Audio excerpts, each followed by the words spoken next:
posible determinar realmente cuánta riqueza tiene el Estado uruguayo en materia de inmuebles, por ejemplo?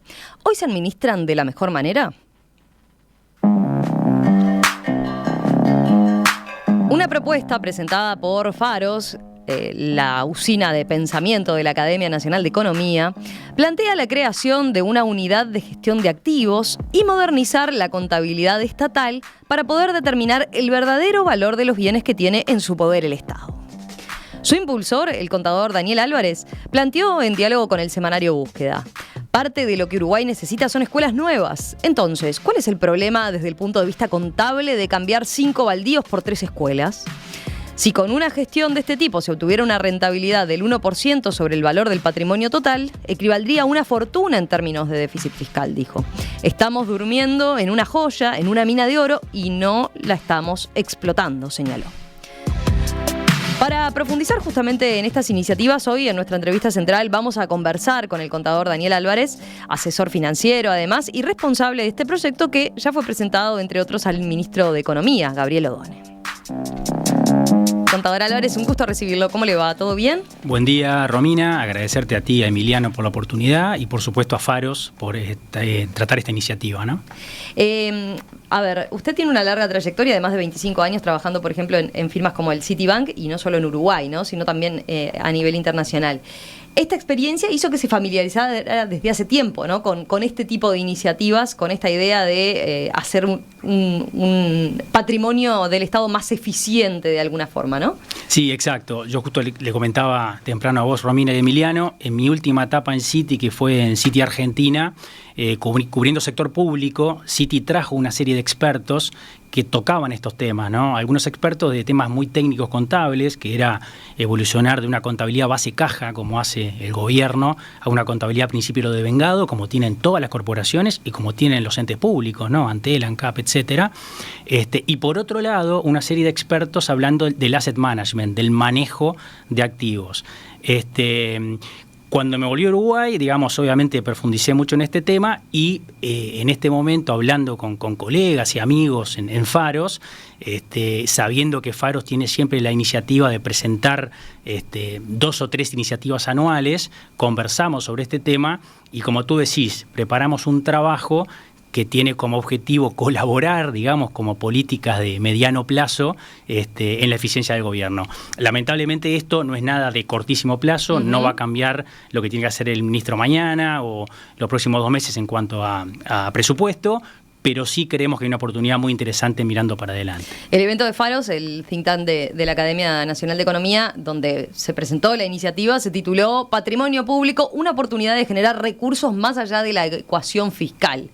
Obviamente el título ya tiene mucho gancho, pero más allá de esta presentación pública también fue presentado al Ministerio de Economía. Sí, exactamente. El directorio de Faros, concretamente, hizo una reunión con el ministro en el que, obviamente, para hacer estos trabajos queremos tener un dedo para arriba, a ver si estas iniciativas son interesantes. Faros ha trabajado en temas de comercio exterior, democracia, eficiencia, y en este caso particular le pareció interesante realizar este trabajo, digamos.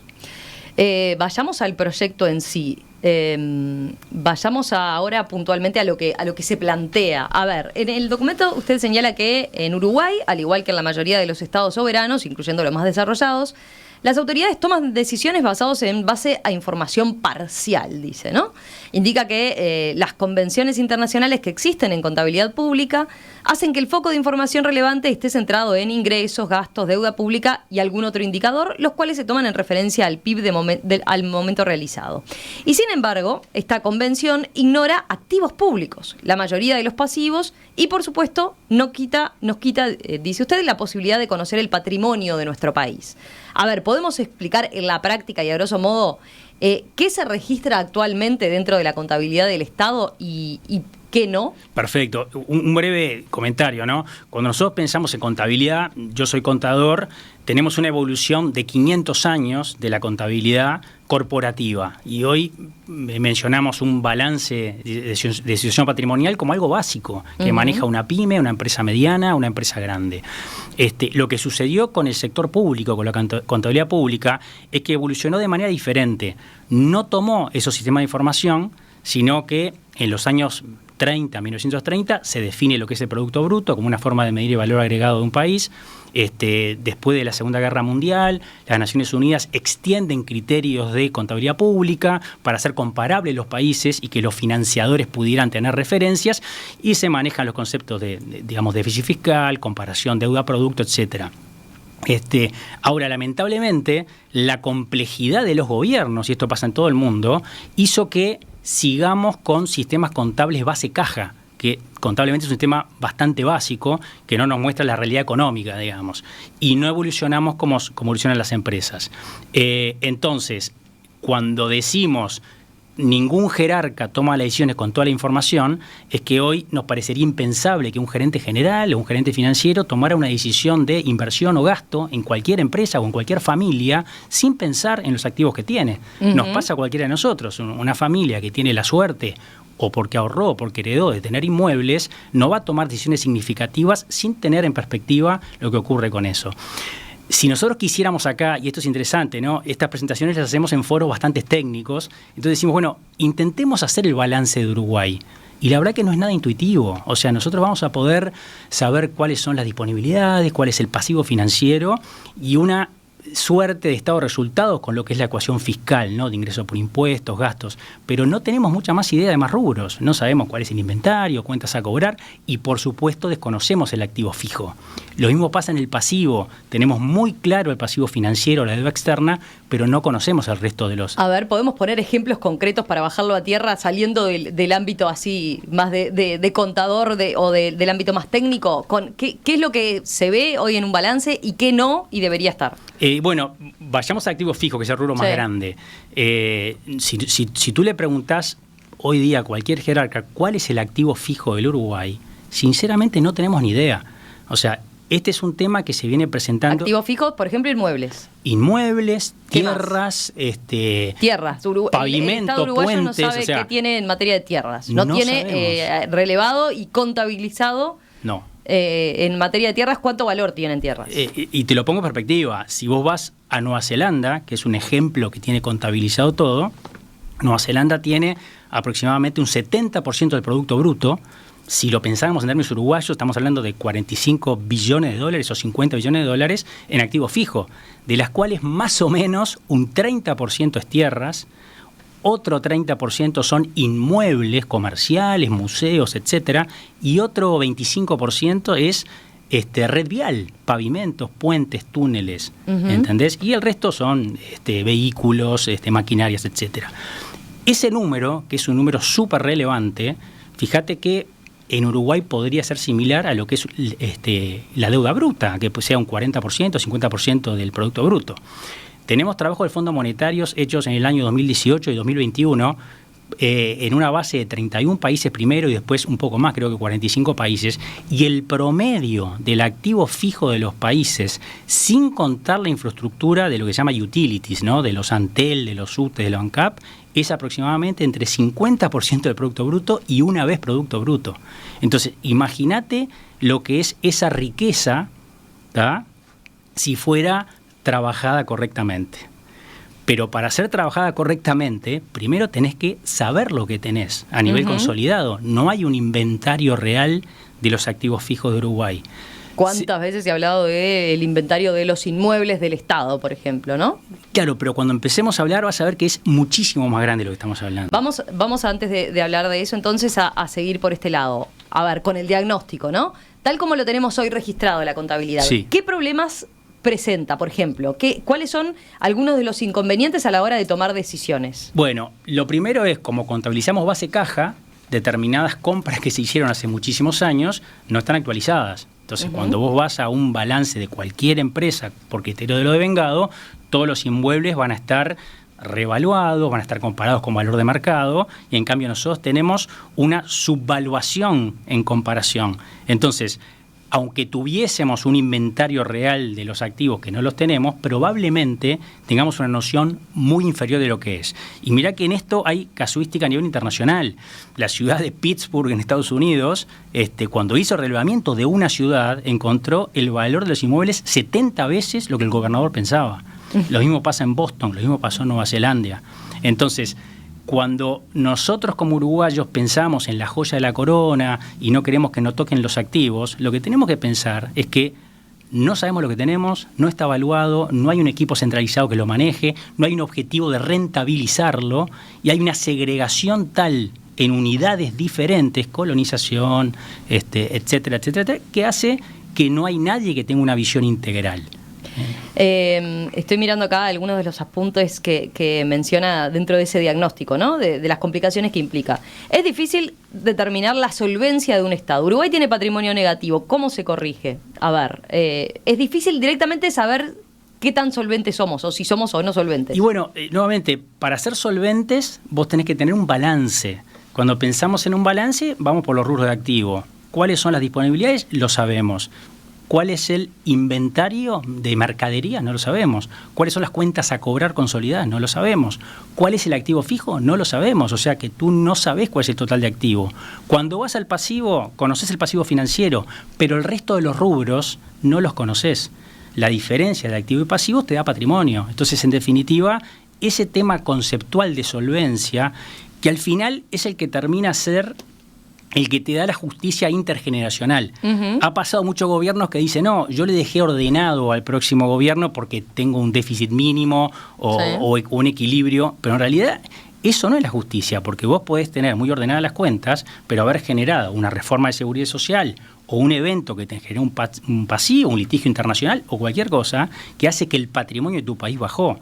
Entonces, lo que estas tendencias modernas que están, te repito, solventadas en paper del Fondo Monetario y del Banco Mundial es por qué no estas mejores prácticas traerlas a los gobiernos. En particular, después de la crisis del 2007 y después de la pandemia, lamentablemente los países en general se endeudaron más y generaron déficits fiscales crónicos. Entonces, todos estos genios, consultores, idearon la forma de decir, bueno, ¿cómo hacemos un manejo más eficiente del gobierno? Y bueno, como hace hoy un CFO, un gerente financiero de cualquier empresa. O sea, no hay reunión de directorio a nivel privado que no arranque con un balance. Uh-huh. No hay decisión de un gerente general sin que esté el gerente financiero al lado de él presentándole los rubros patrimoniales, ¿no? Para que se siga entendiendo parte del diagnóstico, se señala, no es simple separar los conceptos de financiamiento para infraestructura de largo plazo con el financiamiento de un déficit fiscal coyuntural o estructural. Se subestiman las implicancias de obligaciones y compromisos a largo plazo en temas como seguridad social y salud. ¿Cuántas veces vemos que este tema es discutido, por ejemplo, entre un gobierno que se va y uno que asume, ¿no? Totalmente. ¿Cuánto le dejó de deuda en materia de obras de infraestructura? ¿Cuánto tendrá que hacer frente el otro gobierno? Totalmente. Ahí te hago una anécdota bien cortita, ¿no? Fíjate el tema seguridad social. Yo con este grupo de expertos desde el 2016 quedé conectado, digamos, y cada tanto hacemos llamadas. La última fue en septiembre del año pasado, cuando llegó mi resumen, que no es tanto técnico, sino que yo colaboro un poquito con esta gente para que venga a Latinoamérica. Me dicen, bueno, ¿cómo está Uruguay? Le conté de la elección y le conté de los dos referéndums que teníamos. Entonces, un neozelandés me dice, bueno, Daniel, ¿y cuál sería el impacto si gana el referéndum? Y la verdad que empecé a tartamudear, ¿no? Varios puntos del IVA, un impacto complicado. Y él me corta, me dice, mirá, Daniel, si este referéndum fuera en Nueva Zelanda, pueden discutir cualquier tema filosófico, ideológico o de fondo, pero no discutís de números.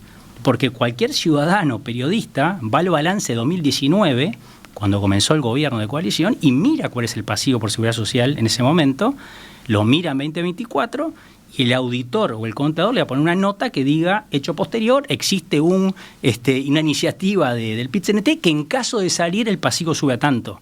¿Me explico? Entonces, cuando vos venís de años sucesivos de información contable adecuada, vos democratizás, vos le das información a la gente.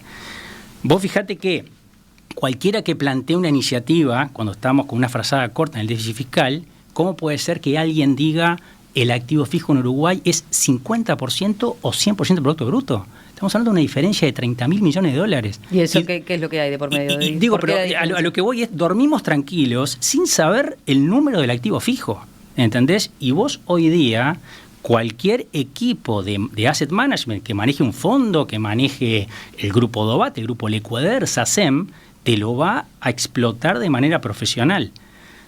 Y le va a rentabilizar. Bueno, ahí voy.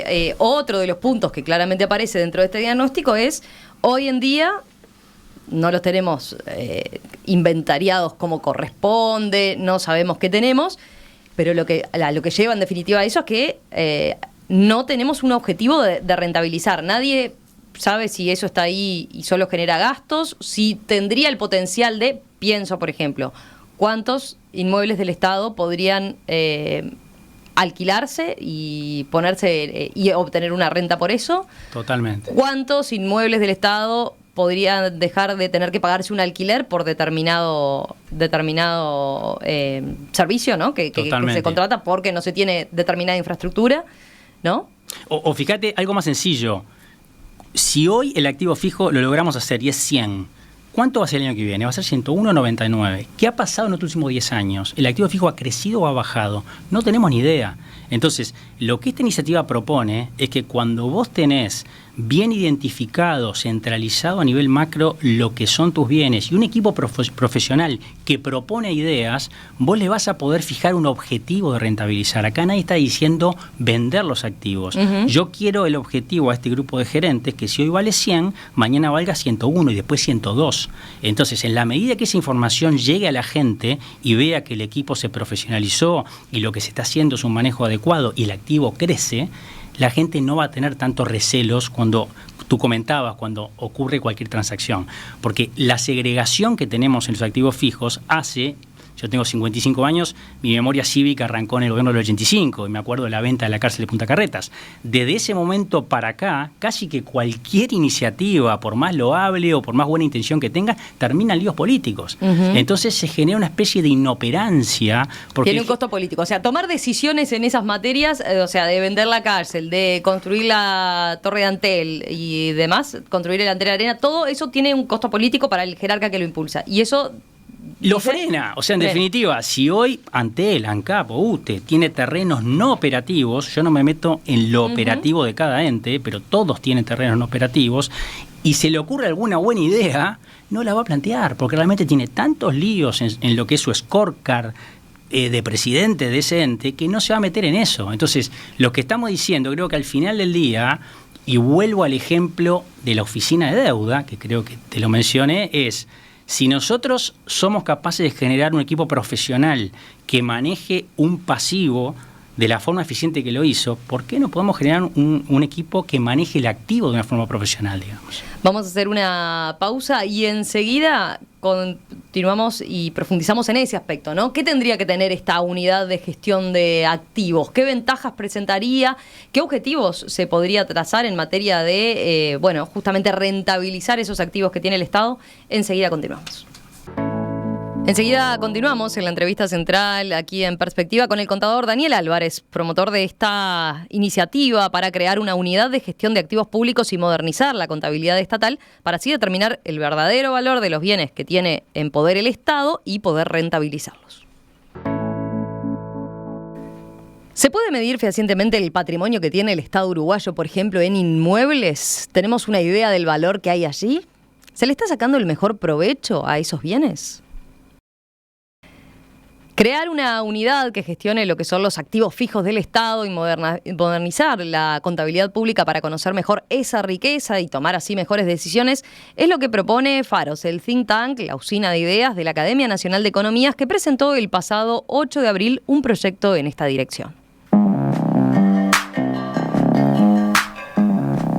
Hoy estamos profundizando en esta iniciativa con su impulsor, el contador Daniel Álvarez, que es asistente financiero bancario, tiene una vasta trayectoria en el ámbito privado y además, ¿cuál es su vínculo con la Academia Nacional de Economía?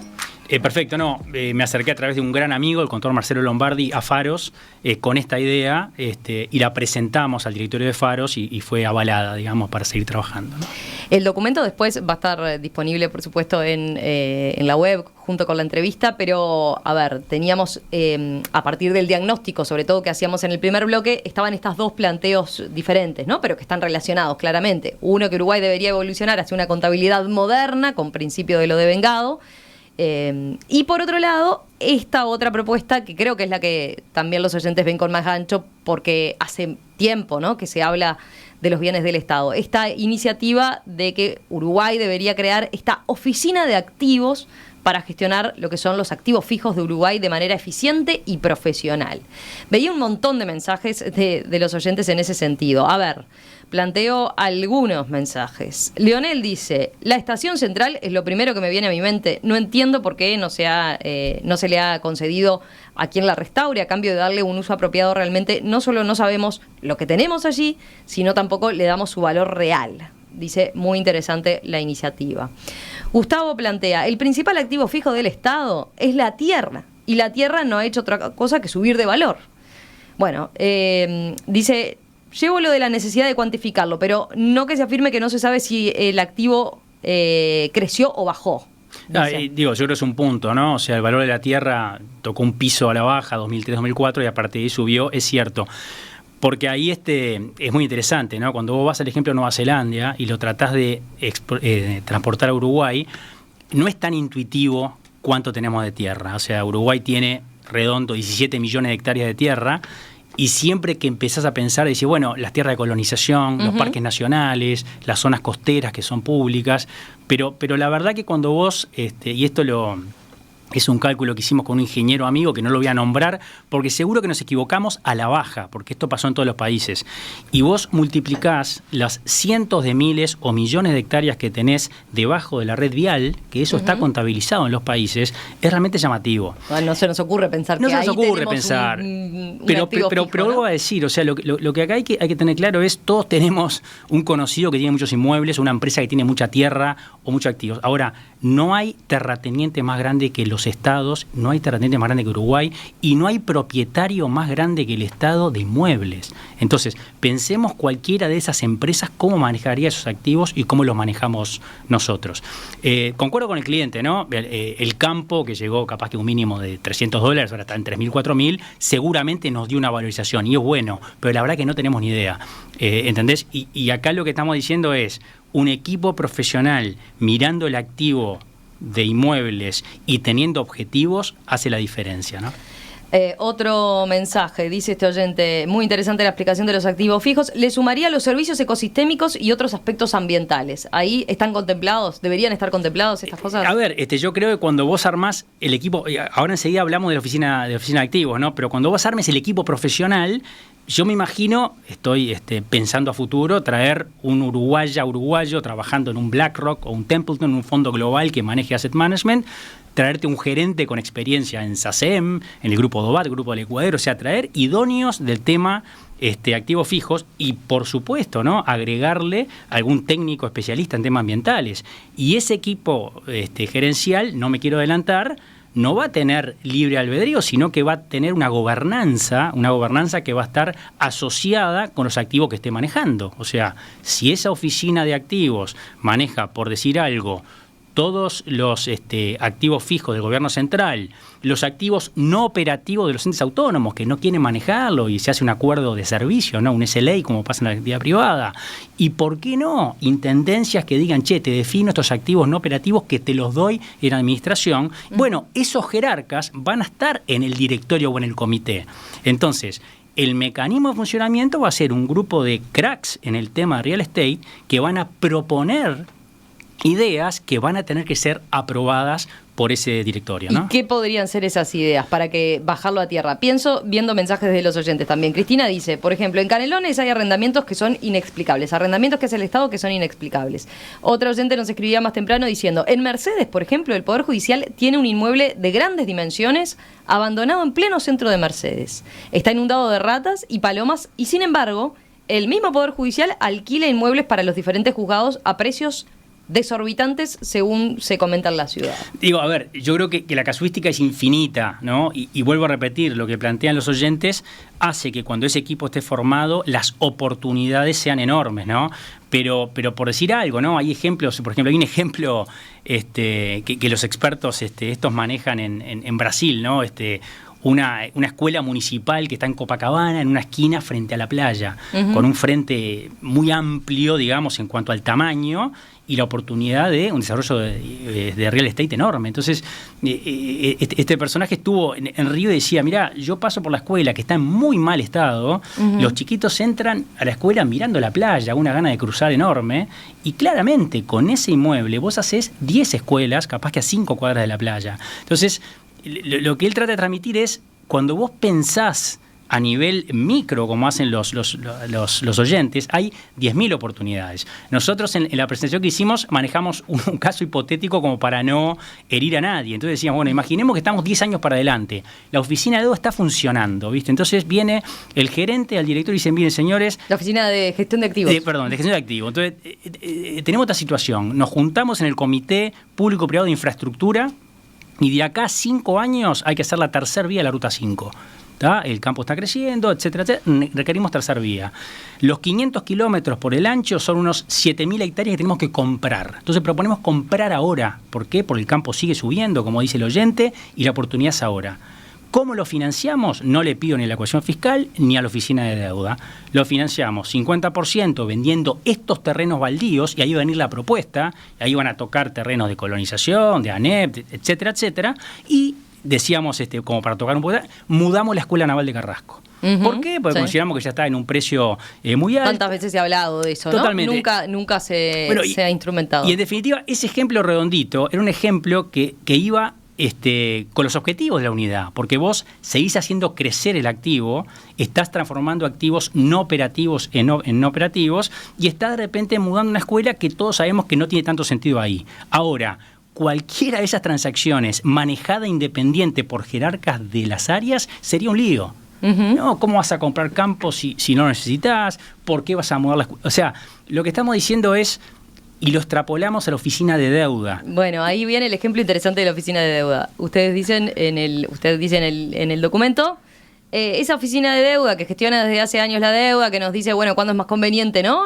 Hacer una emisión de parte del Estado, en general no recibe críticas, porque sabemos que hay un manejo profesional del tema. Totalmente. Esto sería, pensemos lo que pasa en la oficina de deuda, y capaz que esto es muy técnico para los oyentes, pero Uruguay saca un bono de 1.000 millones al 5%. ¿Y por qué ningún oyente llama y dice, che, ¿por qué no 4,95? 5 puntos básicos en 10 años es una fortuna. O hacemos un bono en el plan financiero, y esto es hipotético, esto no pasó, y bueno, podíamos salir en abril, pero salimos en agosto. En el medio se arma una guerra y la curva se corre 10 puntos básicos. Nadie protesta por qué no lo hicimos antes. O sea, a lo que voy es, en cada acto público existe la posibilidad, y está bien que así sea, que la gente proteste. Ahora, eso no pasa en la oficina de deuda. Y pensemos por qué. Primero, porque tenemos suficiente información, sabemos perfectamente cuál es la deuda, tenemos el plan financiero, cuál es el objetivo del año, especificar, bajar estas torres de vencimiento, tenemos objetivos claros, son equipos técnicos intachables. Y yo decía, algunos son de Peñarol, otros de Nacional, no importa, pero cuando uno piensa desde Carlos Stenning en el 85 hasta los profesionales que han pasado, y algunos han sido ministros, es intachable. Entonces, y a su vez la gobernanza. Esos chicos van a presentar ideas, se van a juntar con los financieros y van a decir, mira, tengo esta idea, mira, sí, no. No, mira, un bono perpetuo no quiero, no es para un soberano. Claro. ¿Me entendés? Y esta cosa funciona bien. Cuando vos vas al activo, vos no sabés cuánto vale, no sabés el objetivo, no lo maneja nadie centralizado, te queda la duda si hay corrupción, porque no tenés ni idea cómo viene creciendo eso. ¿Está? A ver, si pongo un ejemplo. Por ejemplo, si se crea esta unidad de gestión de activos, ¿no? Un organismo simplemente presenta sus necesidades en materia de inmuebles a 10 años, ¿no? Esta oficina va a analizar el tema, seguramente, ¿no? Claro. Y proponga cuál es la mejor forma de... O puede ser al revés. A ver, cuando un grupo, digamos, un grupo social cualquiera que esté pidiendo por educación, por seguridad o por salud, vaya al ministro y quiera presionar la ecuación fiscal, porque hoy hacemos eso. Cada necesidad que tenemos, vamos a la ecuación fiscal, pensamos en subir impuestos, bajar gasto, cortar servicios, todo el tiempo. Y eso hay que seguir haciéndolo como lo estamos haciendo, que está muy bien. O vamos enseguida a la deuda. ¿Qué hacemos para tomar deuda? Bueno, probablemente el ministro en un futuro, te repito que no es ahora, le diga, mira, de los 5 puntos que me pedís o 6 puntos que me pedís, hay un punto, medio punto, que no va a ser una tarea de la ecuación de deuda. Se lo voy a trasladar a la oficina de activos. Y van a tener que ir transformando activos improductivos que no nos dan nada en el activo productivo que queremos. Si nosotros vemos que el tema es salud, bueno, mirá, no sé, vendé estos 10 baldíos y arreglá clínicas. Si el tema es educación, y sacá estos terrenos que no tienen sentido y hacé las escuelas. O si es seguridad y no tenemos la capacidad de reformar, lamentablemente, a los presos, bueno, hacé esta cárcel de primer nivel con estos activos que ya no nos interesan tanto. Pero eso hay que hacerlo con transparencia, con tiempo, con tranquilidad. Vuelvo a la oficina de deuda. Oficina de deuda se fundó en el 85.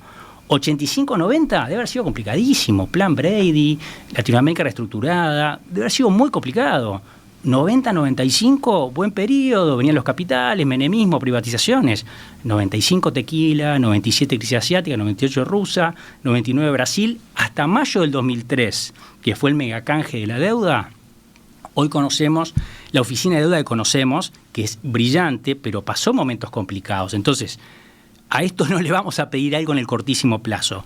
Lo que Faro se está planteando a este gobierno es: tenemos que poner el pilar fundacional de estas dos iniciativas, el manejo del activo fijo profesional y los pasos para hacer el cambio de contabilidad base caja a contabilidad principio de vengado.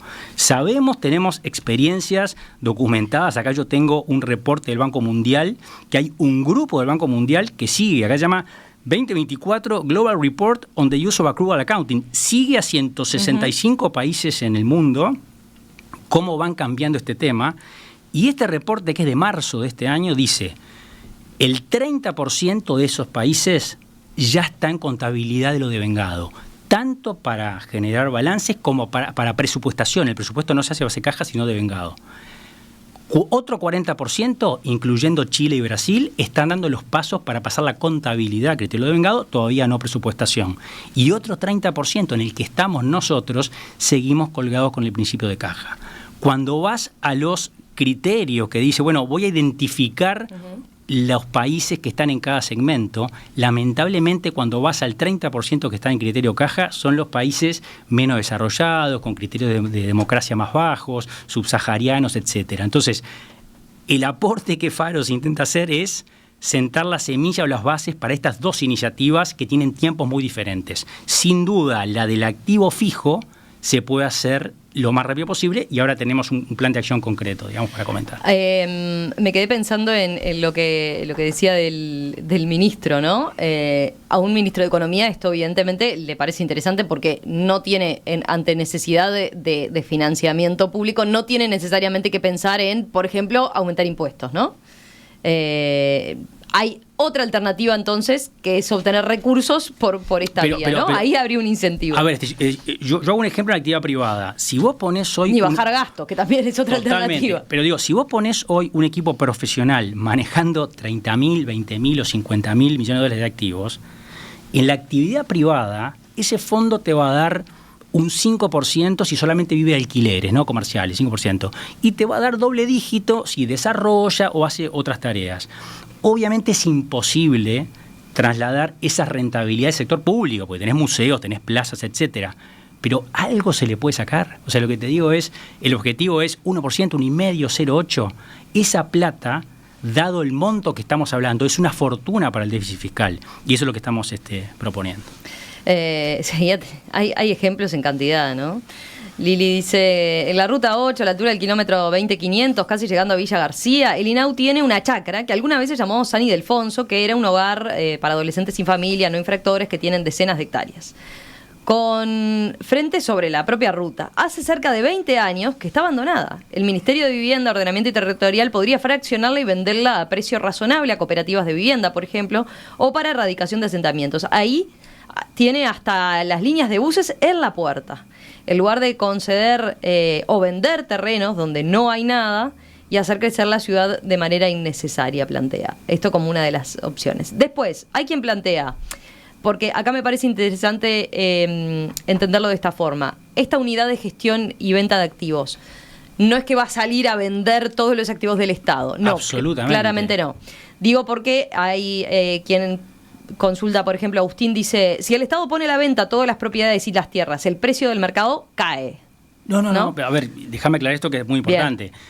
Acá lo único que estamos diciendo es, en el mundo tenés ejemplos diversos, ¿no? Un ejemplo que es como lo máximo es Singapur. Singapur se hizo algo que no creo que se haga en Uruguay, por eso no lo planteamos, que es hacer una holdco, que es hacer una compañía, que se llama Temasek, a la cual todos los entes públicos le pasaron la propiedad de los activos y eso se maneja a nivel profesional.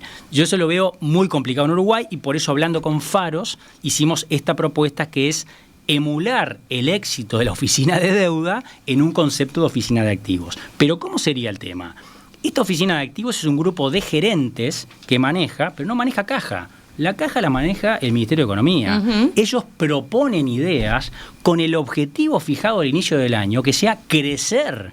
Si el activo fijo es 100, tiene que pasar a ser 101. Ahora, en el medio, cambiar activos operativos con la necesidad adecuada de no distorsionar el mercado, de no saturar el mercado, por supuesto. Pero hay que pensar cómo maximizar esa rentabilidad sobre el nivel de activos y a su vez transformar activos no operativos en operativos. Esa es la idea. ¿Qué tan lejos estamos de poder lograr algo así? Porque la pregunta que viene inmediatamente es, a ver, ¿por qué, si es una propuesta tan interesante, ¿no?, que nos permitiría tener recursos allí, que no los estamos aprovechando, ¿por qué no se hizo antes, ¿no? Está bueno. Yo creo, y te vuelvo a repetir, experiencia personal, yo volví a Uruguay después de unos años en el exterior en 2019. Y estos temas, para decirlo, ¿no?, ya se conocen. O sea, los funcionarios de carrera del gobierno que participan en foros del Fondo Monetario y del Banco Mundial, esto lo han escuchado, y también los ministros. En particular, este equipo económico, Gabriel Odone, Bruno Gili, son ex consultores que han trabajado como consultores para vender esta idea. O sea, que es gente que lo tiene. Ahora, ¿qué es lo que ocurre? Bueno, la mecánica que tenemos los países de hacer un presupuesto quinquenal y de estar los primeros 3 meses trabajando en eso, ya no se encorseta en necesidades de cortísimo plazo, ni que hablar si te viene una pandemia como fue el gobierno pasado. Entonces, lo que nosotros queremos apoyar desde Faros, desde la academia, nosotros estamos trabajando este tema junto con la Universidad de Montevideo, Faros en otras iniciativas trabaja con otras universidades, es armar un equipo profesional para colaborar con el gobierno para presentar este proyecto y que después tenga una vida propia, seguramente financiado por un multilateral, etcétera, etcétera, ¿no? Esa es la idea. ¿Debería tener un acuerdo multipartidario? Es que yo vuelvo a repetirte, si la oficina de deuda fue como una política de Estado y no fue tocada, porque fue una mejor práctica. Si acá tenemos best practices vistas en el mundo y que funciona, ¿por qué no hacerlo? Ahora, ¿esto se hace con una holdco tipo Singapur o hacemos una oficina de activos? Eso sí es táctico, eso sí lo puede definir el gobierno, pero lo que no podemos seguir obviando es que somos pésimos administradores de la riqueza. Entonces yo como ciudadano, como votante, tengo derecho de exigirle: tenés que ser mi asesor de inversiones, tenés que manejar mi riqueza de la mejor forma. Y esa dimensión no la tienen los ministros de Economía de los países en general. Y nosotros como ciudadanos tenemos que exigirle, además de lo que haces muy bien a nivel de la cuestión fiscal, a nivel de la deuda, tenés que manejarme el balance de la manera más eficiente posible, incluyendo el activo fijo, que es una fortuna. Si no nos interesa eso, y bueno, como dice el oyente, de a poco andalo vendiendo. Capaz que acá haya gente más liberal que diga: che, si vale 40 billones, vende todo y paga la deuda. Haya gente más estatista que diga: no, es más, arma una constructora propia. Eso lo va a decir el tiempo. Lo que no podemos decir es: no sé lo que tengo, no sé lo que vale, no hay un equipo responsable y no tiene un objetivo de manejo. Pero al ser un proyecto tan importante, ¿no?, que significaría un cambio, ¿no?, en la manera de que concebimos nuestra contabilidad por parte del Estado para tener en orden ese bien patrimonial que tenemos. Y por otro lado, implementar una oficina de este tipo, me pregunto por eso si no debería tener un respaldo político fuerte, ¿no? Cortito, lo que nosotros proponemos en esta hoja de ruta es lo que se llama hacer un mapa de activos. El mapa de activos es un atajo que lo hicieron todos los países para que, imaginemos con pocos fondos relativamente y en un trabajo que puede ser semanas o meses, generar una especie de inventario de activos con un acercamiento a la evaluación, que no tiene que ser definitiva. Cuando vos haces ese mapa de activos, lo que te da y la materialidad que tiene hace que vos logres los apoyos políticos, porque vos te das cuenta realmente lo que tenés y no estás manejando. Entonces, cuando vamos a la hoja de ruta que tú manejabas, lo primero que planteamos es: ok, sigamos discutiendo de esto, pero hagamos un mapa de activo, pongamos en tierra lo que tenemos Y eso, en general, en la experiencia de los otros países, genera los apoyos políticos necesarios. El cómo, si es una unidad del ministerio o es una holco o lo que sea la solución, lo va a decir el tiempo. Pero no podemos seguir sin manejar bien esa riqueza que tenemos. Una última consulta que viene de la audiencia. Hay también a quien una propuesta de este tipo le genera como sospechas o suspicacias. Dice, por ejemplo, Natalia, además del Estado, ¿quién se beneficiaría de una propuesta como esta? Pero somos nosotros. O sea, fíjate la justicia intergeneracional. Nosotros no sabemos cuál es el patrimonio que le dejamos a nuestros hijos. El crecimiento del activo, por diferencia, te genera un patrimonio. Hay países, y el FMI pone el ejemplo de Mongolia, que después es cierto que no estaba bien contabilizado, es cuando vos empezás a pensar en tu activo y lo evalúas bien, también empezás a pensar en tu geología. Y se han identificado recursos naturales y se han valuado. Entonces, en definitiva, pensemos en esto. Uruguay llega a encontrar una reserva de hidrocarburo que se evalúa en 10 billones y vos tenés automáticamente un aumento de activo contra patrimonio y te permite pensar en la deuda de otra forma. ¿Qué problema va a tener cualquier financiador si vos creciste en activos 10 billones para prestarte 1 billón y armar la infra para potenciar esa inversión? ¿Me explico? Singapur hoy día tiene 175% de deuda producto. A nadie le importa, porque el nivel de riqueza y patrimonial que tiene Singapur es enorme. Un trabajo del Fondo Monetario de julio del año pasado, que se llama Más allá de la deuda, patrimonio como ancla fiscal, está diciendo eso. Sigamos mirando la deuda producto, es importante, pero también tenemos que mirar la deuda patrimonio. Si vos vas generando un patrimonio sostenible y grande, es una variable más a tener como indicador de tu gestión, ¿no? ¿Cuál es el próximo paso ahora dentro de lo que van a empezar a trabajar en Faros? Perfecto. A partir de la respuesta que tuvieron del gobierno. Perfecto. Ahí lo que estamos haciendo es armando equipo con la UEM, en el que se van a integrar expertos en derecho administrativo, expertos en el texto ordenado de contabilidad financiera, armar un equipo para ver cómo plasmamos y presentamos esto en unos 2 o 3 meses al equipo de gobierno. También pensamos, de repente, pedir algunos recursos privados para traer un par de estos expertos, ¿ok? Yo estoy muy en contacto con un sueco que se llama Dag Vetter, que es un experto en asset management, y un neozelandés que se llama Ian Ball, que es un contador experto en el tema contable. Entonces la idea sería enriquecer ese trabajo de Faros, que va a tener un alcance de unos 2-3 meses, y presentar al gobierno esta iniciativa con una hoja de ruta un poquito más clara, ¿no? Contador Daniel Álvarez, promotor de esta iniciativa entonces para generar una unidad de gestión de activos y modernizar la contabilidad estatal. Muchas gracias por estos minutos esta mañana aquí en Perspectiva. Volvemos a conversar entonces en los próximos meses cuando siga avanzando esta iniciativa y vemos entonces algún detalle más de su implementación. Muchas gracias, Romina. Un placer realmente.